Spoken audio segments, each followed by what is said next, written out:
ایک اور حیران کن خواہش اس کے کانوں نے سنی تھی۔ وہ کیوں؟ بڑے تعجب سے ماتھے کو سکیڑ کر اس نے پوچھا۔ بس ایویں ہی آ جانا، اور ہاں شام کو آنا، اپنے ہاتھوں کی چائے پلواؤں گی تجھے۔ بابو، نیلو کہتی ہے آرا تیری چائے میں نشہ ہے، جسے لگ جائے وہ روز پینے آوے ہے۔ تو آئے گا نا بابو، آرا انتظار کرے گی تیرا۔ آرا کی بات پر اس نے حیرت سے سارا ثابت میں ہلایا اور کمرے سے نکل گیا۔ آرا کا رویہ، اس کی باتیں عبدالباسط کے لیے انوکھی تھیں۔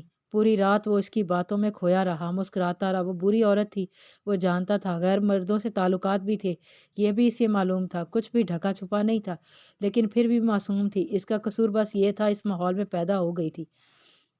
دل کی اچھی تھی، آنکھوں میں پیسوں کی چمک نہیں تھی۔ پہلی بار جب عبدالباسط کے ہاتھ پکڑ کر اس کے ہاتھوں پر چھالے دیکھے تھے تو آنکھیں آنسوؤں سے بھر گئی تھیں۔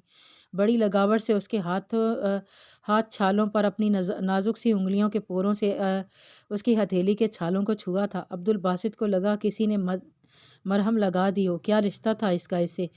کوئی بھی نہیں۔ پھر بھی اس کے زخم دیکھ کر درد اس کی آنکھوں میں تھا۔ پہلی ملاقات تھی، یہ بھی کہہ نہیں سکتا تھا کہ محبت ہو گئی تھی۔ چند لمحوں میں بس اس لڑکی کا دل نرم تھا۔ جتنی دیر عبدالباسط نے وہاں گزاری وہ لمحہ بھر بھی ہلی نہیں تھی اپنی جگہ سے۔ اگر وہ دیکھنے کا طالب بن کر آیا تھا تو وہ مجسمہ مورت بن بیٹھی تھی۔ اللہ کی خوبصورت تخلیق تھی وہ لڑکی، دل کی بھی اچھی تھی، بس قسمت سے مار کھا گئی تھی۔ پھر اسے بری کیوں لگتی؟ اگلے روز وہ کوٹھے پر نہیں گیا تھا۔ عشاء کی نماز کے بعد بیان سننے لگا۔ آج ابا کی جگہ کوئی اور مفتی صاحب بیٹھے تھے۔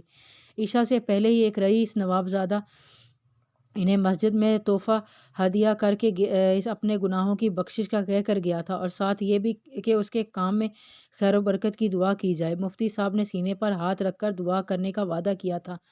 دعا اس کاروبار کے لیے جو سراسر سودے پر مبنی تھا، سود پر مبنی تھا، وہ اور گناہ وہ کہ جس پر رجم کا حکم ثبت ہوتا تھا۔ محلے میں رہنے والے اس رئیس کی حرکتوں سے سب بھی واقف تھے۔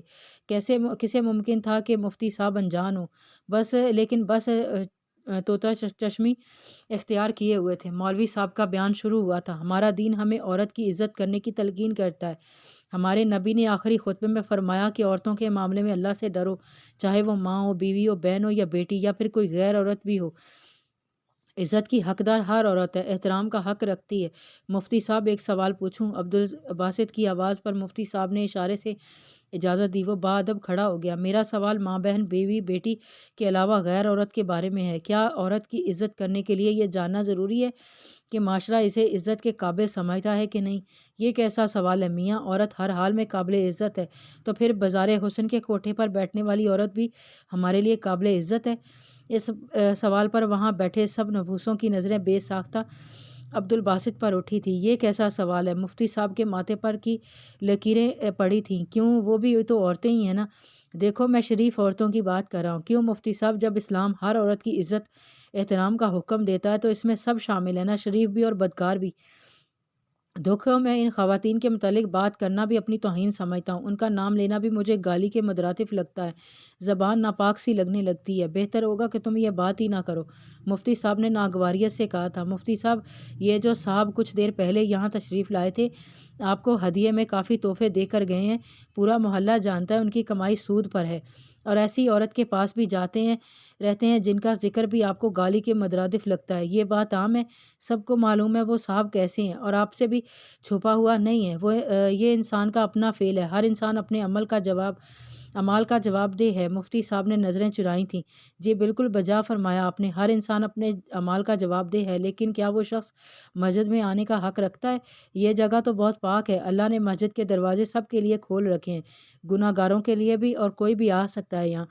تو کیا یہ وسعت صرف ہمارے اسلام میں صرف مردوں کے لیے دی گئی ہے، عورتوں کے لیے نہیں؟ سود خور شخص تحفۃً کچھ دے جائے تو جائز، وہ عورتوں کے ساتھ ناجائز تعلقات رکھتے ہوئے بھی مسجد میں آ جائے تو جائز۔ عورت اگر ویشیا کے گھر میں جنم لے لے اور ویشیا بن جائے تو وہ ایسی گالی کے زبان ناپاک ہے۔ یہ اسلام نہیں ہے مفتی صاحب، یہ معاشرہ ہے۔ ہمارے اللہ نے تو ایسی عورتوں کو بھی ایک خارشی کتے کو پانی پلانے پر بخش دیا تھا جو جسم فروش تھی۔ وہ کائنات کا خالق ہے، جسے چاہے بخش دے۔ میرے رب نے تو کفن چوروں کو بھی بخش دیا ہے۔ جی ہاں، ٹھیک کہا آپ نے، وہ کائنات کا تخلیق کار ہے، جو چاہے کر دے، جسے چاہے بخش دے۔ ہمارے نبی پاک صلی اللہ علیہ وآلہ وسلم نے بھی زناکار عورتوں کے ساتھ حسن سلوک فرمایا ہے۔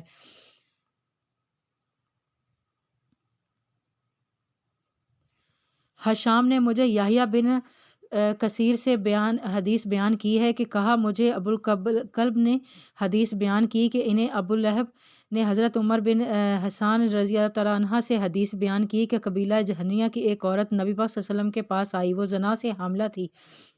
اس نے کہا، اللہ کے رسول، میں شرعی حد کی مستحق ہو گئی ہوں، آپ وہ حد مجھ پر نافذ فرمائیں۔ نبی پاک صلی اللہ علیہ وسلم نے اس کے ولی کو بلوایا اور فرمایا، اس کے ساتھ اچھا سلوک کرو، جب یہ بچے کو جنم دے تو اسے میرے پاس لے آنا۔ اس نے ایسا ہی کیا۔ پھر نبی پاک صلی اللہ علیہ وسلم نے اس کے بارے میں حکم دیا کہ اس کے کپڑے اس پر کس کر باندھ دیے گئے۔ پھر اسے آپ نے حکم دیا تو اسے رجم کر دیا گیا۔ پھر آپ نے اس کی نماز جنازہ پڑھائی تو حضرت عمر رضی اللہ تعالیٰ عنہ نے آپ سے عرض کی، اللہ کے نبی، آپ اس کی نماز جنازہ پڑھائیں گے حالانکہ اس نے زنا کیا ہے؟ آپ نے فرمایا، اس نے یقیناً ایسی توبہ کی ہے کہ اگر اہل مدینہ کے 70 گھروں کے درمیان تقسیم کر دی جائے تو ان کے لیے بھی کافی ہو جائے گی۔ اور کیا تم نے اس سے بہتر کوئی توبہ دیکھی ہے؟ تو اس نے اللہ کو راضی کرنے کے لیے اپنی جان قربان کر دی ہے۔ مفتی صاحب، سزا اس کے لیے دی گئی تھی تاکہ باقی لوگ گناہ کا ارتکاب نہ کریں، ایسے گناہ سے باز رہیں، لیکن اس عورت کے ساتھ بدسلوکی سے منع کیا گیا ہے۔ دیکھا جائے تو بازار حسن کو آباد تو مردوں نے کیا ہے نا، ان کی ہوس نے کیا ہے، پھر گندی گالی عورت کیوں ہے اور مرد باعزت کیوں ہے؟ اگر ہمارا معاشرہ ایسے مرد کو باعزت کہتا ہے جو سود خور ہو، زنا کار ہو، تو پھر وہ عورتیں بھی قابل اعتراض ہی ہوئی نا، جنہیں ہم ذکر کے قابل بھی نہیں سمجھتے۔ ہم انہیں عزت کی نگاہ سے کیوں نہیں دیکھ سکتے؟ کیوں مفتی صاحب، میں نے کچھ غلط کہا؟ عبدالباسط کی بات پر مفتی صاحب نے پہلو بدلا تھا۔ وقت بہت زیادہ ہو گیا ہے، مجھے کسی ضروری کام سے جانا ہے، میں چلتا ہوں۔ مفتی صاحب اٹھ کر چلے گئے تھے۔ یہاں ذکر ان کا کیا گیا ہے جو چند سکوں کے لیے فتوے کو بدل دیتے ہیں، اس میں ہر عالم دین شامل نہیں، لہٰذا اعتراض نہ اٹھایا جائے۔ لڑکوں نے حیا کو اکیلے دیکھ کر پہلے تو گاڑی کو ہارن دے کر اسے متوجہ کرنے کی کوشش کی، لیکن وہ جان بوجھ کر رخ موڑے بیٹھی رہی۔ پھر وہ لڑکے گاڑی سے باہر نکل کر اس کی گاڑی کا نوک کرنے لگے تھے، چہرے سے ہی اوباش قسم کے لگ رہے تھے۔ حیا مزید خوفزدہ ہوئی تھی، لیکن جب حیا مسلسل منہ موڑے بیٹھی رہی، رواں لڑکوں نے شیشے کو زور سے بجانا شروع کر دیا۔ حیا کی جان نکلی تھی، وہاں اس کے ساتھ کوئی حادثہ پیش آ سکتا تھا، لیکن وہ کرتی کیا؟ اس وقت اکیلی تھی۔ اب ان لڑکوں کی کوشش تھی کہ کھڑکی کا شیشہ ہی توڑ دیں۔ حیا نے موبائل سے فون دوبارہ سے ڈرائیور کو کیا، لیکن گھبراہٹ اور خوف سے وہ فون نہیں کر پائی تھی، اس کی سوجھ بوجھ جیسے گمسم سی ہو گئی تھی۔ دوسرے دروازے سے وہ باہر نکل کر بھاگنے لگی۔ وہ لڑکے اب اس کے پیچھے بھاگ رہے تھے، لمبی میکسی کو دونوں ہاتھوں سے اونچا کیے بھاگ رہی تھی، فل میک اپ اور فینسی لباس، ہیل پہنے وہ رو رہی تھی۔ سامنے سے آنے والی گاڑی سے سامنے وہ کھڑی ہو کر ہاتھ ہلا کر رکنے لگی۔ گاڑی اس کے پاس آ کر رک گئی تھی، وہ جلدی سے فرنٹ سیٹ کے پاس آ گئی تھی۔ شیشہ نیچے ہوتے ہی سامنے ارتضیٰ کو دیکھ کر وہ پھوٹ پھوٹ کر رونے لگی۔ سر پلیز مجھے بچا لیں، وہ لڑکے مجھے، حیا نے روتے ہوئے کہا۔ چہرے پر بدحواسی چھائی ہوئی تھی۔ ارتضیٰ گاڑی سے نیچے اتر گیا، فرنٹ سیٹ پر رومان بیٹھا تھا۔ اب وہ لڑکے بھی ارتضیٰ کی گاڑی کے پاس پہنچ گئے تھے۔ حیا، آپ گاڑی میں بیٹھیں۔ ارتضیٰ کے کہنے پر حیا نے پچھلی نشست کا دروازہ کھولا، وہ اندر بیٹھ گئی۔ او انکل، بیچ میں مت آؤ تو تمہارے لیے بہتر ہے، ایک لڑکے نے شراب میں جھومتے ہوئے ارتضیٰ کے کندھے کو تھپتھپاتے ہوئے بھرم دکھانے کی کوشش کی۔ ارتضیٰ نے اس کا ہاتھ جھٹکا۔ دوسرا لڑکا کچھ ہوش مندی میں تھا، اس لیے آگے بڑھا۔ دیکھ، لڑکی کو ہمارے حوالے کر دے، ورنہ۔ اس لڑکے نے جیب سے ٹیٹی نکال کر حیا کی خوف سے چیخ نکلی۔ دوسری چیخ رومان کے منہ سے برآمد ہوئی تھی۔ پسٹل اب ارتضیٰ کے سینے پر رکھی گئی تھی۔ گھبرا تو وہ بھی گیا تھا، ایسا کوئی بدمعاش تو وہ نہیں تھا کہ ایسے لڑکوں سے نپٹنا جانتا تھا، مگر یوں کسی پریشان حال لڑکی کو بھی ان لڑکوں کے حوالے نہیں کر سکتا تھا۔ دیکھو یہ لڑکی میری، ارتضیٰ کی بات ابھی پوری بھی نہیں ہوئی تھی کہ اس لڑکے نے ایک تیری بہن بیٹی بھی کے باہر نکال اسے اور چلتا بن، ورنہ تیرے سامنے اسے بے آبرو۔ اس لڑکے نے جو الفاظ ادا کیے شاید سننے کے قابل نہیں تھے۔ ارتضیٰ شاید ہوش مندی میں یہ سب نہ کرتا جو ان کے گھٹیا الفاظوں کی وجہ سے طیش میں آ کر گیا تھا۔ اس نے بنا آؤ دیکھے نہ تاؤ دیکھے انہیں مارنا شروع کر دیا تھا۔ شرم نہیں آتی ایسی بےہودہ بکواس کرتے ہوئے وہ لڑکے جب پہلے ہی نشے میں تھے، اس لیے اچانک سے پل پڑنے والے مکھوں کی تاب نہ لا پائے تھے۔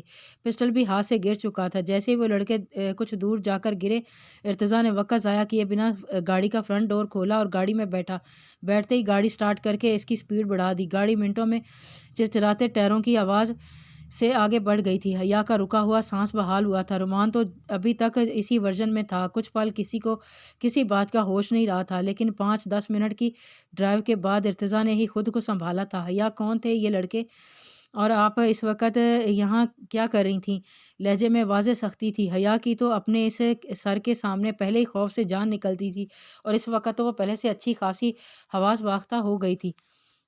اس لیے بہت آسان کام تھا جو اس نے شروع کر دیا تھا، اور وہ تھا گلا پھاڑ کے رونا۔ بھاں بھاں کرتے وہ کسی چھوٹے بچے کی طرح رونے لگی تھی جس سے کسی نے چاکلیٹ چھینی ہو۔ رومان بھی حیا کے رونے پر حواسوں میں آ چکا تھا۔ ارتضیٰ مزید گھبرایا تھا۔ سر، وہ میری گاڑی خراب ہو گئی تھی، مجھے کیا پتا تھا یہ سب ہو جائے گا، میں تو گھر جا رہی تھی۔ اوکے حیا، ناؤ پلیز کیپ کوائٹ، منہ بند کریں اپنا اور گھر کا ایڈریس بتائیں۔ ارتضیٰ پوچھ کر پچھتا رہا تھا، پہلی بار یوں گلا پھاڑ کر کسی لڑکی کو روتے ہوئے دیکھ رہا تھا۔ ذرا سا سلجھا پن نہیں تھا اس لڑکی میں۔ ایف ڈن بنگلو نمبر 240 روتے ہوئے حیا نے بڑی تیزی سے گھر کا پتہ بتایا تھا۔ پوچھنا تو ارتضیٰ اس سے بہت کچھ چاہتا تھا، لیکن ایک تو رومان کی موجودگی میں بات کرنا مناسب نہیں تھا، پھر اس کا بچکانہ طریقے سے رونا اسے زچ کرنے لگا تھا۔ کس مصیبت میں وہ پھنسائے جا رہی تھی؟ شاید اس بات کی سنگینی کا اسے اندازہ نہیں تھا۔ آج اتفاق سے وہ وہاں سے گزر رہا تھا، اگر یہ اتفاق نہ ہوتا تو کیا ہوتا اس کے ساتھ؟ نہ جانے لڑکیوں کو اتنی آزادی دی ہی کیوں جاتی ہے کہ رات کے اس پہر منہ اٹھائے کہیں بھی چلی جائیں؟ اسلام آباد جیسے شہر میں جہاں رات کے 2 بجے سناٹے کا راج ہوتا ہے، پھر علاقہ بھی سنسان۔ ارتضیٰ نے دوبارہ حیا سے کوئی سوال نہیں کیا تھا، بس گاڑی اس کے گھر کے سامنے کھڑی کر دی۔ حیا کو ڈر صرف تب تک ہی لگا تھا جب تک وہ لڑکے اس کا پیچھا کر رہے تھے، لیکن جیسے ہی ارتضیٰ نے انہیں مار دھاڑ کر گاڑی چلائی تھی، حیا کا ڈر بھی جاتا رہا تھا۔ پھر تو اسے ایک دم سے سب اچھا لگنے لگا تھا، کسی فلمی سین کی طرح، سچویشن کی طرح۔ لڑکی عزت بچاتی ہوئی بھاگتی ہوئی ایک گاڑی سے ٹکرا جاتی ہے، ہیرو ویلن کی دھلائی کرتا ہے اور ہیروئن کی جان بچاتا ہے، پھر لو سٹوری شروع ہو جاتی ہے۔ یہ ہیرو تو نہیں تھا، کاش کہ ارسل آ جاتا تو بات بالکل فٹ لگتی۔ میری کرے سٹوری بھلا یہ انکل ٹائپ ہیرو کہاں سے حیا کے ساتھ جچتا ہے؟ ہیرو تو ارسل ہی ہونا چاہیے۔ ابھی حیا اپنے ساتھ ہیرو کی ایڈیٹنگ کے بارے میں ٹھیک سے سوچ بھی نہیں پائی تھی کہ جب ارتضیٰ کی کراہت لہجے میں پوچھے جانے والے سوالوں پر وہ اپنے ٹرانس ہی سے نکلی تھی۔ اب کیا بتاتی کہ اپنی بے وقوفی کی وجہ سے پھنس گئی تھی، اسی لیے ڈرامہ شروع ہو چکا تھا۔ ہزاروں قطار روتے باواز بلند وہ رونے لگی تھی تاکہ سوالوں کا سلسلہ یہیں رک جائے، اور ہوا بھی یہی تھا۔ ارتضیٰ نے مزید سوال نہیں کیے تھے، لیکن حیا یہ بھول بیٹھی تھی وہ جتنی بھی چلاکی دکھا لے تو اس کی شاگرد جیسے ہی اس کے اپنے بنگلے کے سامنے گاڑی رکی تھی، فوراً سے نیچے اتر کر ارتضیٰ کا شکریہ ادا کیا تاکہ وہ وہاں سے چلتا بنے اور حیا کے کارنامے کی کانوں کان اس کے گھر والوں کو خبر نہ ہو۔ سر، بہت بہت شکریہ آپ کا، میں آپ کو چائے کا ضرور پوچھتی، لیکن رات کے 2 بجے تو آپ یقیناً اپنے گھر ہی جانا چاہیں گے۔ Okay bye, thanks again. عجلت میں اس نے یہ جملے ادا کیے تھے، لیکن ارتضیٰ بھی گاڑی سے اتر چکا تھا۔ سب سے پہلے تو اسے اپنی شال اتار کر حیا کو دی، پہنے اسے۔ حیا نے حیرت سے اسے دیکھا، پھر مروتن شال لے کر خود پر لپیٹی تھی۔ بیل دے دیں حیا، مجھے آپ کے والد سے ملنا ہے۔ ارتضیٰ کی بات پر حیا کی آنکھیں پھیلی تھیں، ہوش اڑے تھے۔ رات کو 2 بجے دبے پاؤں صوبیہ چھت پر پہنچی تھی جہاں پہلے سے شمس اس کا انتظار کر رہا تھا۔ خوف کے مارے صوبیہ کی آدھی جان نکلی ہوئی تھی۔ شام کو منی کے ہاتھ سے رکا لے کر جب اس نے پڑھا تھا تو شمس کا پیغام پڑھ کر اس کے ہوش اڑے تھے۔ رات کے 2 بجے اس نے صوبیہ کو چھت پر بلایا تھا۔ دیوار کے ساتھ دیوار ملی ہوئی تھی، اس لیے مشکل نہیں تھا شمس کا دیوار پھلانگ کر صوبیہ کی چھت پر آنا۔ کالی بڑی سی چادر اوڑھے وہ خوف کے مارے اڑے ہوئے رنگ سے شمس کو خوفزدہ آنکھوں سے دیکھ رہی تھی۔ ڈر تھا کہ کہیں کملا اوپر نہ آ جائے ورنہ جان سے مار ڈالے گا، اسے بھی اور شمس کو بھی۔ شمس، اس وقت آدھی رات کو کیوں بلایا مجھے؟ ڈری سہمی آواز سے وہ دھیرے دھیرے بول رہی تھی۔ یاد ستا رہی تھی تمہاری، آنکھیں بند کرتے ہی تم نظر آنے لگتی ہو، پھر کمبخت نیند ہی نہیں آتی ہے، اس لیے سوچا جب رت جگہ کرنا ہی ہے تو صوبیہ کے ساتھ کیوں نہ کروں۔ اس وقت خوف کی حالت میں شمس کی مسکراہٹ اور اٹکیلیاں صوبیہ کو زہر لگ رہی تھیں، مگر وہ بڑے موڈ میں تھا۔ میری جان نکلی پڑی ہے شمس اور تم ہنس رہے ہو، جا رہی ہوں میں۔ صوبیہ جیسے جانے کے لیے پلٹی، اگلے ہی لمحے شمس کی مضبوط گرفت میں جھکڑی گئی تھی۔ پل میں وہ اسے اپنے حصار میں لے چکا تھا۔ 1 سال میں یہ جرأت اس نے پہلی بار دکھائی تھی۔ صوبیہ کی جان ہوا ہوئی تھی۔ جانے دیتا ہوں میں تمہیں، ایسے ہی اس کے کان کے قریب وہ دھیرے سے بولا۔ شمس، اگر کسی نے دیکھ لیا تو مارے جائیں گے دونوں۔ صوبیہ کو خود کو چھڑوانے کی کوشش کی تھی مگر ناکام ہوئی تھی۔ یہ تو محبت کرنے سے پہلے سوچنا تھا نا۔ چلو نا صوبیہ، بھاگ چلتے ہیں۔ اس کی مضبوط گرفت، اس پر اس کی باتیں صوبیہ رو دینے کو تھی۔ جب شمس نے اسے اپنے حصار سے آزاد کیا، نہیں شمس، میں بھاگ کر شادی نہیں کر سکتی۔ اب وہ سسکیوں کے ساتھ رونے لگی تھی۔ شمس بھی سنجیدہ ہو گیا تھا۔ مطلب کیا ہے صوبیہ؟ بے وفائی کروں گی؟ مجھ سے جان سے مار دوں گا تمہیں اگر ایک قدم بھی میری محبت سے پیچھے ہٹنے کا سوچا بھی تو۔ شمس کی آنکھوں میں غصہ تھا۔ صوبیہ نے نفی میں سر ہلایا۔ بے وفائی کبھی نہیں کر سکتی، لیکن گھر سے بھاگ جانے والی لڑکیوں کی کوئی عزت اور مقام نہیں ہے ہمارے معاشرے میں۔ مجھے ڈر لگتا ہے شمس، کمالہ میرا گلا گھونٹ دے گا، تمہیں بھی نہیں چھوڑے گا۔ نہ رکنے والے آنسو تھے اس کی سسکیاں۔ کسی کو پتہ چلے گا تو کوئی کچھ کرے گا۔ چپ کرو، رونا دھونا بند کرو اپنا، اور میری بات سنو۔ میں انتظام کر رہا ہوں۔ میرا ایک دوست مجھے لاہور بلا رہا ہے، وہاں سے اس نے نیا گراج کھولا ہے، اس لیے چاہتا ہوں کہ میں وہ گراج چلاؤں، اس لیے مجھے بھی جانا ہے اور رہائش بھی دے دے گا۔ میں پہلے تمہیں وہاں لے کر جاؤں گا، ہم کورٹ میرج کریں گے، پھر چند دن بعد ہی اماں اور منی کو بھی لے آؤں گا۔ بس کسی کو کانو کان خبر نہیں ہوگی۔ پان تو بہت عمدہ بنایا تھا شمس نے، گویا کہ پورا ہو جاتا ہے۔ آرا شام سے ہی کچن میں گھسی ہوئی تھی۔ شامی کباب، نگٹس اور پاستا اس نے خود بنائے تھے، باقی چیزیں کامے سے منگوائی تھی۔ جہاں بیگم سمجھ نہیں پا رہی تھی کہ آنے والا کون تھا جس کے لیے لاڈو رانی نے کچن کا رخ کیا تھا۔ کام نپٹا کر خوب دل سے تیار ہوئی تھی مگر انتظار ہی رہا۔ شام سے رات ہو چکی تھی، وہ نہیں آیا۔ کمالہ 10 بار آ کر پوچھ چکا تھا، آرا بی بی اگر مہمان نے نہیں آنا تو وہ 2 کباب میں چکھ لوں؟ آرا پہلے ہی انتظار کے عذاب سے گزر کر دل برداشتہ ہو گئی تھی۔ اس نے قہر بھری نظروں سے کامے کو دیکھا تھا۔ تو کھا لے سب کچھ اور بچ جائے اسے باہر گلی کے کتوں کے آگے ڈال دیجیے۔ یہ کہہ کر وہ اٹھ کر اپنے کمرے میں چلی گئی۔ رقص کے لیے بھی باہر نہیں آئی تھی۔ رات کو جہانے بیگم اس کے کمرے میں آئی تھی، وہ اندھے منہ لیٹی تھی۔ بیٹو، او میری لاڈو، کاہے موڈ خراب ہے تیرا؟ جہانے بیگم کو کبھی کبھی ہی پیار آتا تھا، آرا پر ممتا کبھی کبھی ہی جوش مارتی تھی۔ کچھ نہ ہی اماں، بس آج کا دن سمجھو چھٹی لی ہے آرا نے، کل تجھے آتی ہوں پہلے جیسی ہی ملے گی۔ اپنے بہتے آنسو وہ تکیے پر گرا رہی تھی، اچھی طرح جانتی ماں کو پیار آ کیوں رہا ہے۔ یہاں سب مطلب کے رشتے تھے۔ پیاسے کی چمک سے نظروں میں محبت ابھرتی تھی، جہاں بیگم تو اس بات پر ہی خوش ہو گئی تھی کہ بیٹی کل اسے ویسی ہی ملے گی، اس لیے اس کے سر پر ہاتھ پھیر کر بولی، میری چندا چل سو جا، آرام کر لے، کل اچھے سے تیار ہونا، کل تجھے کسی کے پاس لے کر جانا ہے میں نے۔ یہ کہہ کر جہانے بیگم اس کے کمرے سے چلی گئیں۔ میں پاگل تھی جو سارا دن اس کے لیے اپنی جان جائے رکھی، بھول گئی کہ میں کیا ہوں اور وہ کیا ہے۔ پیر میں پہننے والی جوتی قیمتی اور نفیس بھی ہو تو سر پر کوئی نہیں رکھتا ہے، پہنتا تو پاؤں میں ہی ہے نا۔ وہ بھلا کیوں آتا؟ پیسے نہیں تھے نا تو 2 گھڑی بات کرنا بھاری تھا۔ اس پر بس جانے کی جلدی تھی کہ میرے وقت کی قیمت ادا نہیں تھی۔ ایمان ہے اس کے دل میں، جبھی بے ایمانی کے لیے رکا نہیں، مجھے جی بھر کے دیکھا بھی نہیں۔ پھر میں یہ کیسے سوچ لیا کہ میرے حرام کے پیسوں کی چائے پیے گا؟ پوری رات وقفے سے روتی رہی، لیکن صبح وہی آتی بن گئی جو پہلے تھی۔ دل پر کان دھرنا موقف کر کے اپنے کام پہ جت گئی تھی۔ رات کو کسی کے بلاوے پر جانا تھا، خوب تیار ہو کر گئی تھی۔ اس بار ساڑی پہنی تھی، بالوں کے جوڑے میں پڑے گاجرے بھی لگائے تھے، کاجل بھی آنکھوں سے کھینچ کر لمبا کیا گیا تھا۔ ماں نے سمجھایا تھا زیادہ پیسے ملیں گے، صاحب سرکاری آفیسر ہیں، اگر خوش ہو گیا تو ہزاروں لٹا دے گا۔ گاڑی 7 بجے اس کے کوٹھے کے نیچے کھڑی تھی۔ جہانے بیگم نے دونوں ہاتھوں سے بلائیں لی تھیں آج بیٹی کی۔ ہنسی تو وہ تھی مگر آج تیار بہت اچھا ہوئی تھی، اس لیے آنکھ بھر کر آنکھ دیکھ کر نظر ہٹا لی تھی۔ ہائے یاری، آج تو قیامت ڈھا رہی ہے، نظر نہ لگے اس آفیسر کی۔ جہانے بیگم کی بات آتی استثنائیہ ہنسی تھی۔ اماں، اگر افسر کی نظر مجھے نہ لگی تو تیری جیب کیسے بھرے گی؟